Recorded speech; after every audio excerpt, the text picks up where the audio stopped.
Why Anjam Chowdhury said that I can chop the queen head, she said, it's a freedom of speech. There is a border for freedom of speech. Yeah. So you better wake up. You better wake up. Take my series, take my material, take it free. Spread it. So see what they're speaking behind your back in Arabic, and then you will enlighten and you will see what's exactly how you can conduct your way. It's an honour to meet you. Honour to meet you, Tony. From what I understand, you're quite a legend within this area. I've seen a lot of people approaching you from when we've just met. Can you tell me who you are? What's your name? My name is Tsvi Yehezkeli. I was born in Jerusalem in 1970.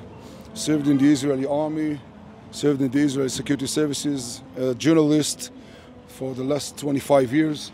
Expert for Arab affairs. Penetrated as a Muslim, as an Arab, inside radical Islam organization in Israel and in Europe. And I did a documentaries before, in the beginning of 2011, that said the Islam gonna hit Europe. Nobody believed me then, and now everybody look for this material. And I continue to penetrate the Muslim Brotherhood in France, in Germany, and I proved that Islam gonna clash in the West, it's not a matter of terror. He's gonna stay, he's gonna invade in a lot of ways. A quiet jihad and a noisy jihad, and I covered all the terror attacks in Britain, 7/7, 2005, and I discovered that most of the Muslim community there supporting terror attacks, supporting controlling of the Sharia and the Islam in UK and all Europe. Let me rewind you just on one of those points. You said you penetrated the Muslim Brotherhood in Europe. I'm from England, you know, from Britain. My capital city is London. We know they're active there. What can you tell me if you penetrated any organisations within my country? Yeah. First I knew there is an organisation called Muhajirun. Their head office is in my town. Yeah. Was in my town before they were proscribed. I penetrated the Islamic Center in Luton. The Luton Islamic Center I had battles against from the minute I started my activism. Okay, so Kadir Bask, the Imam. Yeah. He's the main man. And he was part of my council's Luton in Harmony programme, the main jihadist. I presented myself as a Palestinian journalist and Palestinian volunteer. You speak Arabic? Yeah. So you speak Arabic, you can disguise yourself as a Muslim, you take that off, Allah Akbar. And then I prayed with them, I've been with them, I stayed with them. And Anjam Chowdhury, we were friends actually. You know, tens of interviews and meetings in his office, in his mosque. And then I discovered the Muslim Brotherhood, not in Britain, in France, but in Britain the Hamas is very, very strong. Zahir Birawi is the head of the Hamas. He have a lot of connection in the Labour Party, and they pushing in all the ways the Islam into Britain. Let me tell you how deep it goes. You just spoke about the Luton Islamic Center. Kadir Bask was the main imam. Yeah. What did you find with Luton Islamic Center? That they preaching and teaching very radical Islam that is not tolerate to any of the other British. They consider you as a kafir. You know what kafir is? It's the equivalent of the N-word for black people. Why they chopped Lee Rigby head? Because he was a kafir. Yeah, and kafir you should kill. This is the difference between Muslim Brotherhood and ISIS. Muslim Brotherhood and Salafism. Anjam and Omar Brooks and all those guys, they Salafi. So the Luton Islamic Center was the Wahhabist Salafist mosque in Luton. And even in Finsbury Mosque, I met Abu Hamza al-Masri. Yes, he came from Afghanistan. Yeah. Let me tell you something crazy here. Yeah. So Kadir Bask, leader of the do you want us to walk? Kadir Bask, leader of the Islamic Center. So the government have a strategy where they have people who de-radicalise, and deal with extremist racist organisations. Now, when I started the English Defence League, I was introduced to one of these people whose job it was to work out what the English Defence League was about. When he went to a police meeting, so his job was to go to a big police conference and educate the police on far-right organisations and far-right groups. When he got there, guess who was educating the police on Islam? Kadir Bask, the Salafist leader who's a jihadist is the one educating our government and police. Because the useful idiots of the West, they separate as what's bleeds leads, you know. If it's okay, if it's condemn terror attacks, he's with us. They didn't read the book. They didn't read the behind the lines. They didn't listen in Arabic. If you will listen in Arabic, even now what people speaking behind our back, you will find out that they're preparing the next war against us. So British are so naive. You know, I asked the Minister of the Interior Affairs in Britain why Anjam Chowdhury said that I can chop the Queen head. She said it's a freedom of speech. There is a border for freedom of speech. Yeah. So you better wake up. You better wake up. Take my series. Take my material. Take it free. Spread it. So see what they're speaking behind your back in Arabic, and then you will enlighten and you will see what exactly how you can conduct your way. Do you know the thing you've just said? Do you know the first thing I done in 2009 when I started my activism is I translated the website of Luton Islamic Centre, and there was a 6-page justification on why a woman should be lashed for adultery. The meeting, I have the footage inside. I can send you. Please send me. I will. So as a journalist, you've come here. You've disguised yourself as an Arab. You've spent time in Europe. Tell me what you see as the future of Europe and the problems you found. There is a countries that there's no way back. All the countries, you know, the small countries, Holland, Denmark, Norway, Sweden, and even in your place, we have some kind of things that you can't go back, like your mayor in London and so on. So I think it's not going to be a violent clash between you. They're going to take it slowly, believe me. Explain that, because you just spoke about 2 different groups. You spoke about terrorists. The terrorists live. The terrorists can't get things that the quiet jihad can do. Quiet jihad going to the to the election. Quiet jihad going to municipality. They're going to take their rights in a court.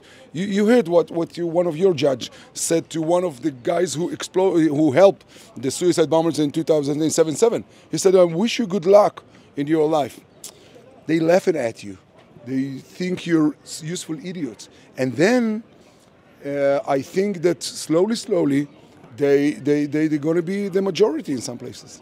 Why do you think? So the 2 different kinds of jihad. You've got the terrorists, but then you've got other organisations that are infiltrating politics who want the same goal as the terrorists. Yeah? Everybody have the same goal, that the Islam will prevail and will conquer, and we will be in Europe as the regime.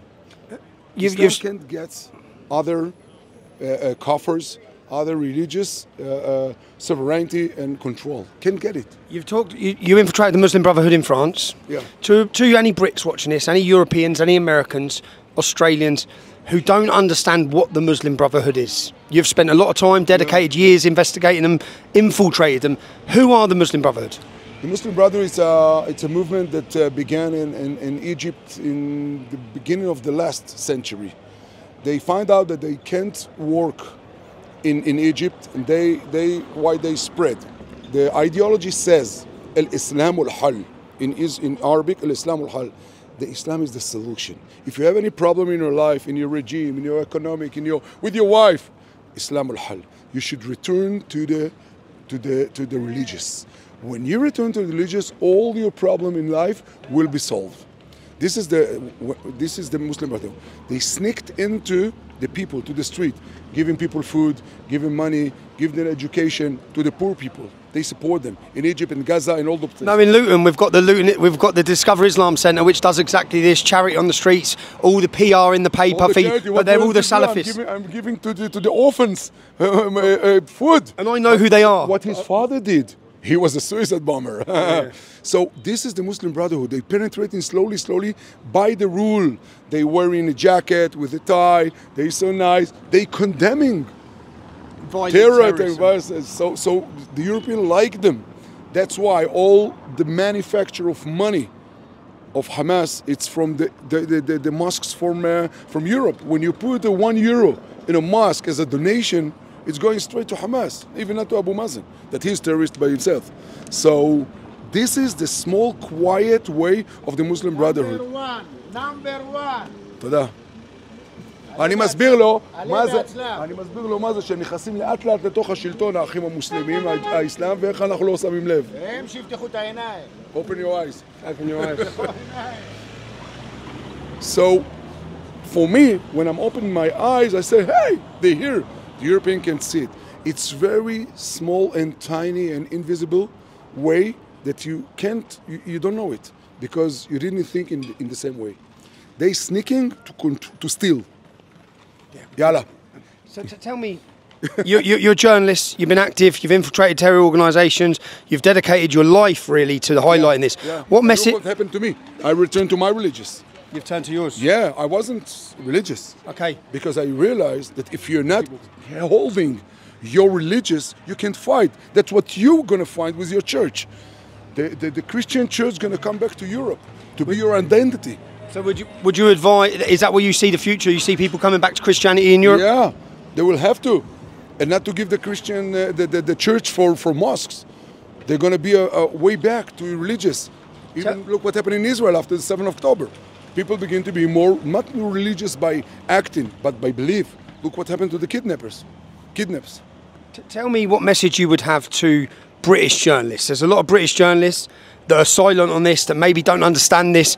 I think many of them are just cowards on the issue. But what message would you, as a journalist who's infiltrated terror organisations, who understands the idea and the mindset of these groups and what their goal is, what message would you have for British journalists? Open your eyes. And I said to them, I know your place. I was in the same place, that you can't say the truth, and you feel something and you say something else. It will take you years to admit it, but you don't have time. To those journalists, open your eyes, see what's up in your neighborhoods, see what's up around you. This is the reality.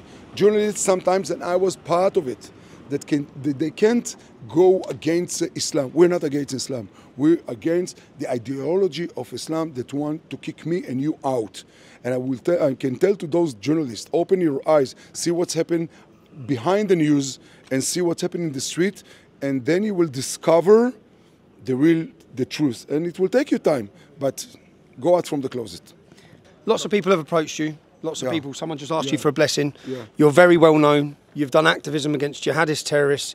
How dangerous is that? Even here, living in Jerusalem, are you under threat? Are you under risk? It's very dangerous, even here in Jerusalem. I just want to remind you that in 2016, there was intifada here. There was a war here. Yeah, here. They stabbed us. There were suicide bombing in 2003 and 4. Hamas won in election in East Jerusalem. All the 6 members of the Palestinian Authority Council member, they were from Hamas here. So when I see them here, one guy with a beard going to the prayer, I know what he think about me. So it's dangerous. It's dangerous all over, all over. The real danger that you don't know that this is the danger. We're back on YouTube, but we need you. We need you to like, subscribe, comment, share. We are the media, but not without your help and your support. Please, we've had years of censorship. We're back in the game. Share our content, like, subscribe. Thank you.